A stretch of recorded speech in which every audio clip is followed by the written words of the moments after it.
જય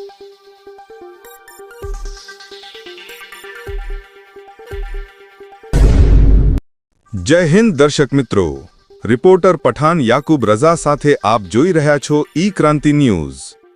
છોટાઉદેપુરમાંથી એક એવો મુદ્દો સામે આવ્યો છે જે માત્ર સમાચાર નથી પણ એક ચેતવણી છે, એક સંકેત છે આવનારા ભયંકર સંકટનો। ઓરસંગ નદી જે નગરજનો માટે જીવનદોરી છે, એ જ નદી આજે રેતી માફિયાઓના લોભનો ભોગ બની રહી છે। હા, તમે સાચું સાંભળ્યું। અવિરત અને બિનનિયંત્રિત રેતી ખનન નદીને ખાલી કરી રહ્યું છે, જળસ્તરને ખત્મ કરી રહ્યું છે અને નગરજનોને ધીમે ધીમે પાણી વિના જીવવા મજબૂર કરી રહ્યું છે। એક બાજુ લોકો એક એક ટીપા માટે તરસે છે અને બીજી બાજુ રેતી માફિયા લાખો કરોડોના ધંધા માટે આ પ્રાકૃતિક સંપત્તિનો બેફામ શોષણ કરી રહ્યા છે। છોટાઉદેપુર નગરપાલિકા પણ હવે ચેતવણી આપી રહી છે।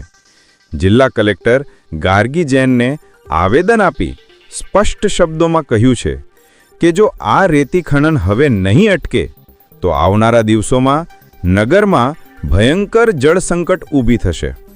આજે સ્થિતિ એ છે કે નગરપાલિકા નર્મદા નદીનું પાણી ખરીદી નગરજનોને પૂરું પાડે છે અને તેને 70 લાખથી વધુ રકમ હજુ બાકી છે।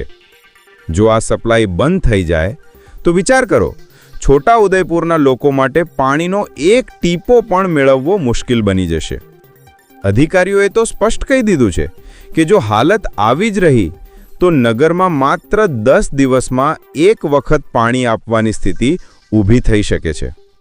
સવાલ એ છે કે શું રેતી માફિયાઓ સામે કડક કાર્યવાહી થશે?